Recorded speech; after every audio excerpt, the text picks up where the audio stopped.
Bonjour à tous, ravi de vous retrouver pour cette nouvelle interview croisée entre Ecofi Investissement, où j'ai le plaisir d'accueillir Aymeric Blon, qui est gérant action donc chez Ecofi Investissement, et pour croiser le fer, en tout cas le discours et le dialogue, Julien Dussaucé, donc de Référence Patrimoine, associé gérant chez Référence Patrimoine. Bonjour à tous les deux. Aymeric, d'abord quelques mots sur Ecofi Investissement. Alors, Ecofi Investissement, c'est une société de gestion de portefeuille, tout simplement, parisienne, qui est une filiale du Crédit Coopératif, elle-même membre du groupe BPCE, donc la nébuleuse bancaire, Banque Populaire Caisse d'Épargne. On a investi donc dans la finance solidaire depuis 1983 et nous gérons à peu près 8 milliards d'euros.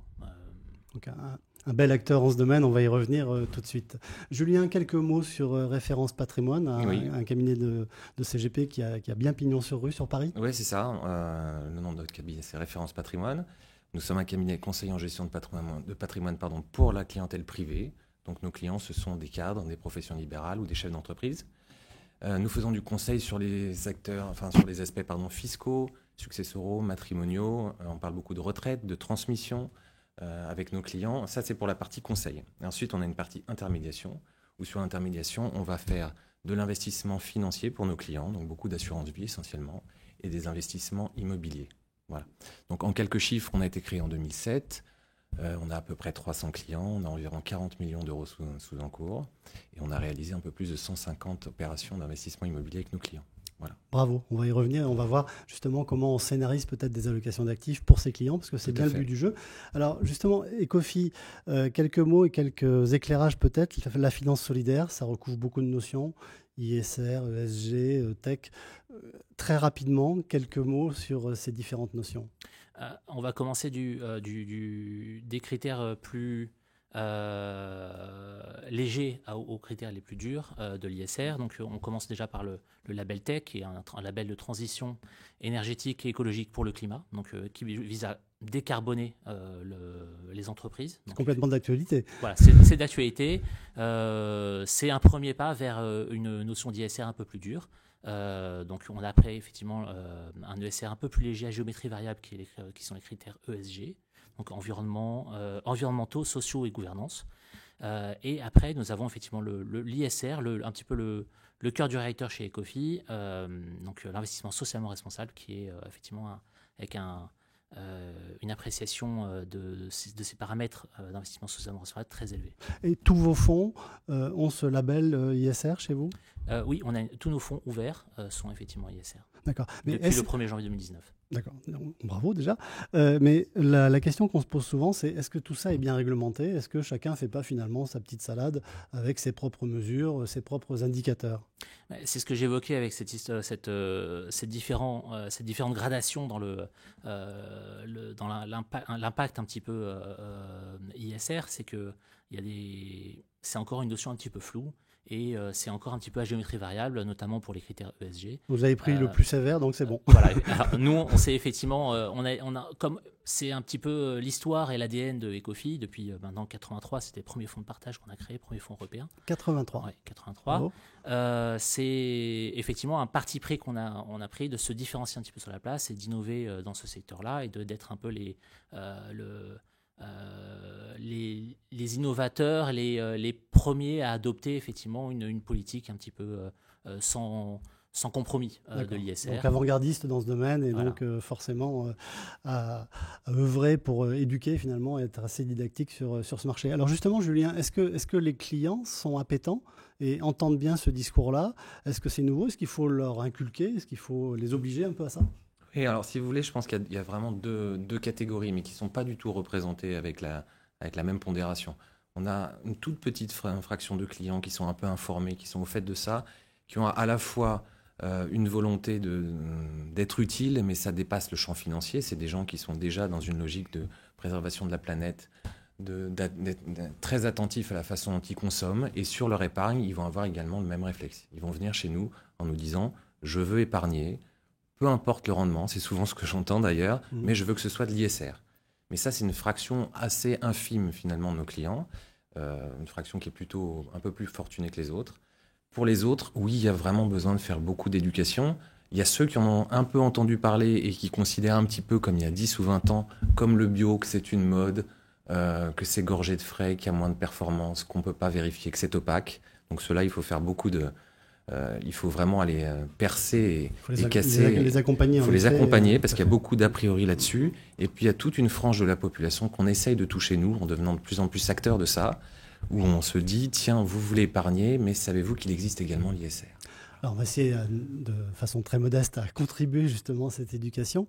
Aymeric, est-ce que vous pouvez nous rappeler quelle est la philosophie finalement d'Ecofi Investissement qui conduit finalement à cette démarche ISR, ou est-ce que c'est l'inverse? Est-ce que l'ISR est un prérequis et après vous faites au mieux?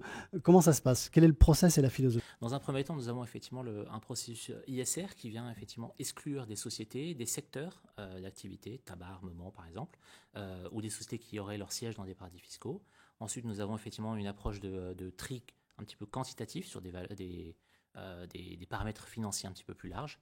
Et après, nous avons l'analyse financière à proprement parler des sociétés que nous rencontrons et auxquelles nous avons accès via notre réseau d'intermédiaires financiers qui effectivement nous permettent d'avoir un univers de valeur qui se rétrécit au fur et à mesure, un peu stratégie d'entonnoir, avec 4000 valeurs au départ, univers large, 150 valeurs sur univers investissable, et après entre 50 et 60 valeurs dans le fonds, valeurs dans lesquelles nous investissons. Vous parlez de 4000 sociétés, c'est le terrain de jeu européen? Terrain de jeu international. D'accord. Donc États-Unis, Asie et Europe. D'accord, très bien. Et donc là, vous avez effectivement matière à construire vos fonds. Vous avez combien de fonds dans votre gamme? Alors dans la gamme, on a les fonds effectivement ouverts actions, et puis il y a les fonds après effectivement d'obligataires, les fonds de trésorerie, etc. Donc il y a quand même beaucoup de fonds. Sur la gamme actions, il y a à peu près une quinzaine de fonds. Et puis ici pour l'ensemble du groupe, il doit y avoir une cinquantaine de fonds, sans compter les mandats, sans compter ce genre de choses. On va faire un zoom tout de suite après sur valeurs futures. Mais Julien, donc, est-ce que vous estimez, vous, que le terrain de jeu, si j'ose dire, donc l'univers d'investissement de type ISR est suffisamment large, ou il faudrait encore l'enrichir et l'agrémenter?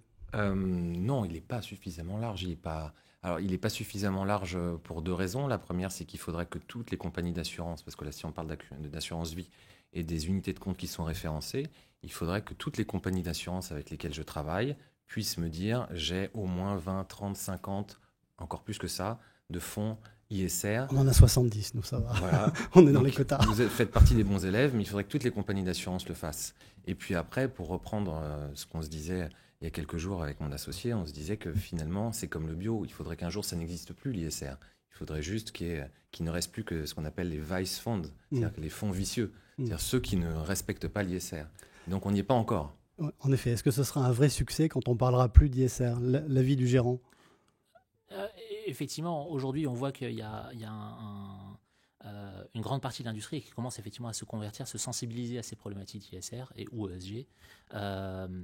Et qui, alors, est-ce qu'on peut parler d'opportunisme au départ ou effectivement d'intérêt réel économique et idéologique, parce qu'effectivement, on se doit d'avoir un petit peu de conviction ISR. On ne décide pas d'être ISR ou de manger bio comme ça du jour au lendemain. On réfléchit un petit peu à ces problématiques-là. Ça on ne se essaie de mettre décrète en place pas, en des effet. process. Ça ne se décrète pas, ça ne s'improvise pas. Donc effectivement, c'est pour ça que les maisons de gestion s'y mettent, mais très progressivement.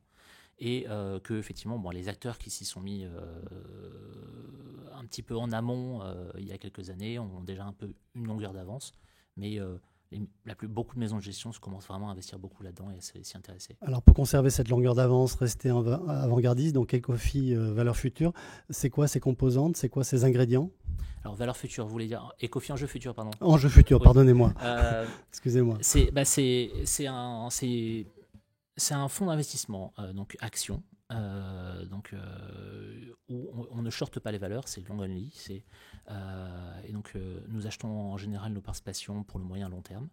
Et c'est un fonds qui est axé sur 6 thématiques de croissance durable qu'on a identifiées. Donc il y a l'efficience énergétique, le traitement des eaux et des déchets, la santé, les énergies renouvelables, le diagnostic, certification et inspection, et l'éducation, service à la personne. Donc voilà, c'est des thématiques qui sont un petit peu sont plus ou moins dynamiques. Donc il y a des thématiques qui sont effectivement très dynamiques, d'autres qui sont un peu moins, mais qui contribuent plus à la stabilisation de la performance. Donc effectivement, c'est quelque chose, c'est un de nos marqueurs un petit peu. On essaie en fonction des perspectives de marché, de la macro, etc., d'adapter un petit peu le profil de gestion. Donc une espèce d'allocation un petit peu sectorielle, thématique. Et il y a aussi une exposition géographique qu'on fait bouger, avec effectivement plus ou moins de risques, que ce soit donc aux États-Unis ou en Europe, selon le risque qu'on veut prendre. Et pour le client, Julien, la sensibilité, elle sera davantage sur les thématiques ou bien sur justement l'exposition, la diversité selon les différentes zones d'investissement? Qu'est-ce qui doit être mis en avant ou à quoi est sensible finalement un client?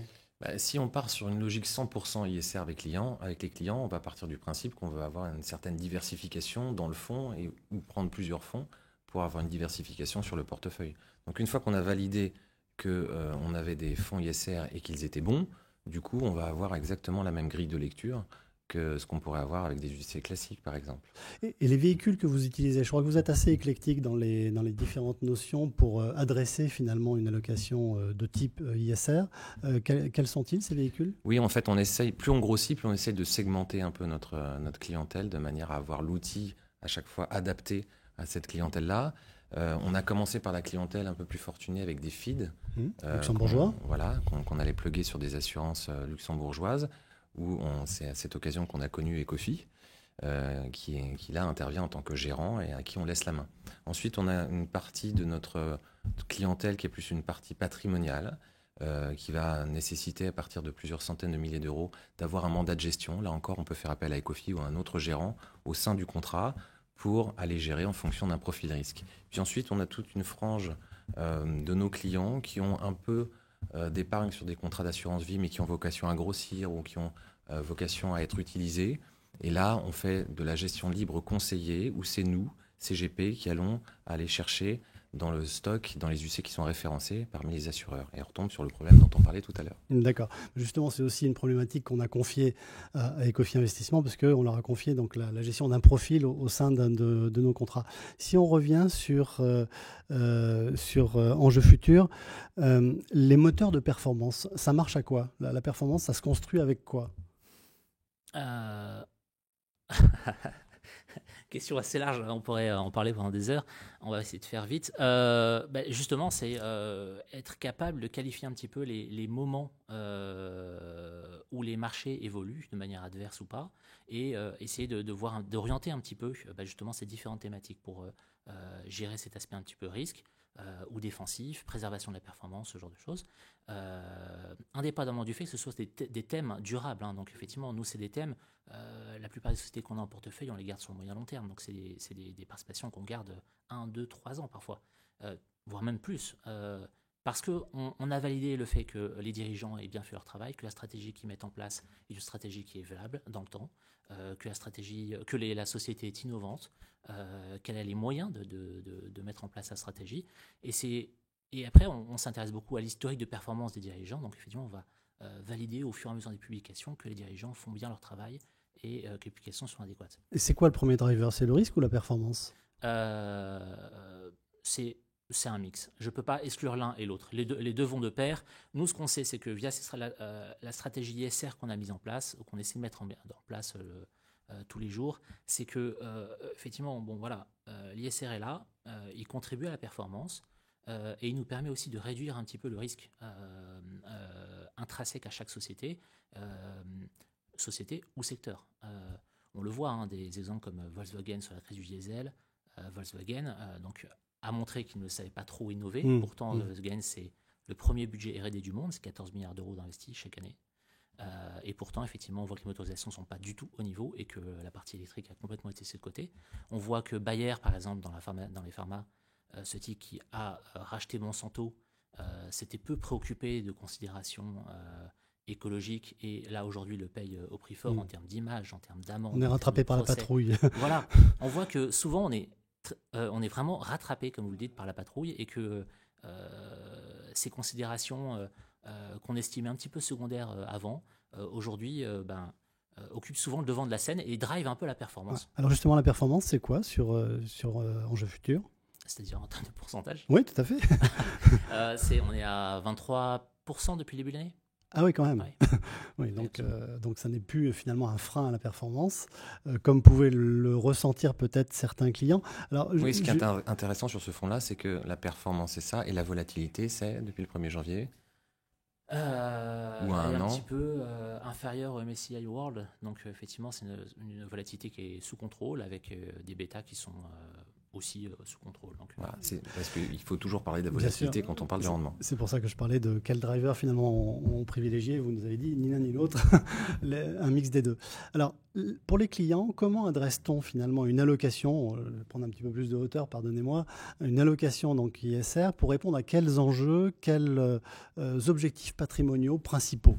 Déjà, je suis assez d'accord avec le fait que quand on va vers de l'ISR, a priori, même si Enjeu Futur a une super performance depuis le début de l'année, mais les marchés sont très porteurs depuis le début de l'année. Donc c'est le cas de beaucoup de fonds. On est quand même dans une logique assez long terme, je trouve. Et c'est dans ce sens que vont nos conseils, et c'est aussi dans ce sens-là que les reçoivent les clients. Donc on est du coup un petit peu moins pressé, on a un peu moins cette pression-là, justement d'aller chercher des valeurs avec un retour sur investissement plus court. Et donc soit on choisit de l'ISR parce que ça va être un fonds de portefeuille, soit on prend de l'ISR. De toute façon, pareil, dans les fonds ISR, on a des catégories de risques, les fameux SRRI qui viennent d'arriver. Et donc, ça va de 2 à 5 ou 6 sur ce qu'on peut prendre en ISR. Et donc, on va construire une allocation de portefeuille, mais avec un objectif plutôt moyen-long terme, pour répondre à votre question. D'accord. Alors, vous avez dit tout à l'heure que les segments de clientèle pouvaient être différemment appétents, finalement, ou inverse, à ce type de proposition. Est-ce qu'on va plutôt trouver cette appétence plutôt chez les jeunes? Est-ce que c'est un nouveau comportement ou est-ce que c'est une évolution du comportement en fonction de la courbe de croissance du patrimoine? Chez les jeunes, c'est évident qu'il y a une proportion beaucoup plus grande, comme pour tous les autres sujets, d'ailleurs pas que sur la finance, sur le bio et sur la façon de consommer, sur la pollution de la planète. Il y a évidemment cette appétence-là un petit peu plus forte, sans pour autant qu'ils connaissent l'ISR. Mais quand on va leur en parler, il va y avoir une résonance un peu plus forte. Ça correspond à leurs valeurs. Oui, c'est sûr. Absolument. Est-ce que c'est vrai également chez les entrepreneurs? Puisque vous avez dit dans la présentation de Référence Patrimoine que vous aviez aussi des chefs d'entreprise. Est-ce que l'entrepreneur, qui est quand même rythmé aussi par le rendement, la rentabilité, est-ce qu'il est aussi sensible à l'ISR? Pas dans ce que j'ai constaté. Mais on a encore du boulot. Voilà, il y a encore du boulot à faire, c'est une évidence. Ouais. Les entrepreneurs, en tout cas, nous, c'est ce qu'on essaye de leur expliquer, c'est que souvent, ces gens-là prennent beaucoup de risques sur l'outil professionnel. Et donc, du coup, on est sur le patrimoine privé, sur un risque qu'on essaye d'être le plus faible possible. Et donc, c'est vraiment la sécurité qui prévaut. Ils sont assez réceptifs à ça, mais pas forcément plus que les autres clients. Alors, ça cohabite avec quoi les fonds ISR dans une allocation classique? Alors c'est ridicule de parler d'allocation classique, bien évidemment. Un peu comme une allocation classique finalement. L'ISR, c'est un filtre qu'on met sur un univers. Donc effectivement, l'univers est plus petit. Alors si on prend le filtre le plus serré avec le maillage le plus fin, on arrive à 150 fonds, ok, versus 4000. Mais il n'en reste pas moins qu'on va se dire, on va mettre un peu de fonds euros éventuellement. On va peut-être mettre en fonds de portefeuille quelques unités de compte à prépondérance immobilière, des SCI, des SCPI, des OPCI. Et puis ensuite, on va aller chercher un peu d'obligations, des actions monde, des actions européennes, un peu d'États-Unis. Pourquoi pas des pays émergents. Donc finalement, toutes ces règles-là qu'on connaît par cœur depuis des années sur l'allocation d'actifs, on peut le plugger. C'est juste un filtre finalement. D'accord, je reviens sur ce que vous disiez tout à l'heure. L'ISR, ça sera un vrai succès quand on n'en parlera plus finalement, parce que ça sera devenu une évidence. Si on voulait terminer avec... Aymeric, 3 bénéfices clients pour présenter Enjeu Futur. Je pense qu'effectivement, 3 bénéfices clients, c'est dans un premier temps l'engagement, parce qu'effectivement au départ c'est une approche un petit peu volontaire de la part d'investisseurs. Pour l'instant, on l'évoquait, la solution par défaut, ce ne sont pas les fonds ISR. Donc, il faut quand on ne parlera plus d'engagement quand effectivement on n'aura plus besoin de spécifier que le fonds est ISR. Il y a la gestion des risques. Donc, on revient à cette histoire que beaucoup de risques sont intrinsèquement, sont intimement liés à la performance ISR des sociétés. Et puis la performance, tout simplement, la performance qu'on évoquait là encore. Qui reste le nerf de la guerre. Qui reste le nerf de la guerre, effectivement. Absolument. Et c'est aussi pour ça qu'au départ, les fonds ISR n'ont pas beaucoup collecté. C'est que les performances n'étaient pas au rendez-vous. Mais faute d'un univers très important, les agences ISR débutaient, l'audit, l'approche ESG et les audits qui en découlaient étaient encore très laxes. Donc c'est devenu beaucoup plus naturel d'en voilà. parler, en effet. Et effectivement, et sur les petites et moyennes valeurs, je n'ai pas de placement produit, mais j'ai un fonds sur les petites et moyennes valeurs également. Et effectivement, je vois que 70% de l'univers de valeur n'est pas prêt pour l'ISR, puisque effectivement, c'est quelque chose qui est nouveau, c'est des choses pour lesquelles il faut s'équiper, et des démarches qu'il faut entreprendre en interne pour effectivement se passer à l'ISR. Pour terminer, Julien, et pour laisser la parole au terrain, si j'ose dire, et donc à la vision client, 3 bénéfices clients également autour de ces démarches ISR et plus particulièrement autour d'enjeux futurs. Sans que ce soit forcément dans un ordre d'importance, je dirais la performance. L'idée, c'est quand même d'arriver et de montrer aux clients, chiffre à l'appui, que de l'ISR, ça n'a pas moins de rendement qu'un fonds non-ISR. Et même leur expliquer qu'à terme, on peut se dire de manière assez logique, finalement, c'est que du bon sens, que des entreprises qui font du développement durable peuvent arriver à de la performance durable. Voilà, c'est quand même assez facile à entendre. Belle maxime. Ensuite, en 2, la transparence. Dans une époque où l'opacité et la transparence est un sujet, ce que les clients vont acheter aussi, c'est le fait que, notamment chez Ecofi, mais les autres le font, ils vont avoir assez régulièrement des reportings financiers, mais également extra-financiers. Donc ça devient concret. Mon argent, je veux de plus en plus, on voit ça, je veux savoir où va mon argent. Donc très concrètement, on sait quelle ligne a été achetée, quelle ligne a été sortie et pour quelles raisons, pour des critères pas purement financiers, mais extra-financiers. Ça, c'est important. Et en 3, j'aime bien aussi l'idée, parce que j'ai réussi à convaincre le client, ou il était arrivé déjà convaincu, qu'on soit un peu acteur de ça, et qu'on soit qu'il y a une utilité qui est immédiate. C'est-à-dire que dès qu'on choisit un fonds, on met de l'argent où on a une sélection. C'est-à-dire qu'on met de côté les mauvais élèves et on donne un bonus aux bons élèves. Donc ça, c'est une utilité immédiate. Et on fait un métier où forcément on n'est pas une ONG où on va pas aider des enfants malades du tiers-monde. Et moi, j'aime l'idée que nous, à notre petit niveau, on soit, comme le disait Pierre Rabhi, des colibris. C'est-à-dire que chacun fait sa part pour éteindre l'incendie.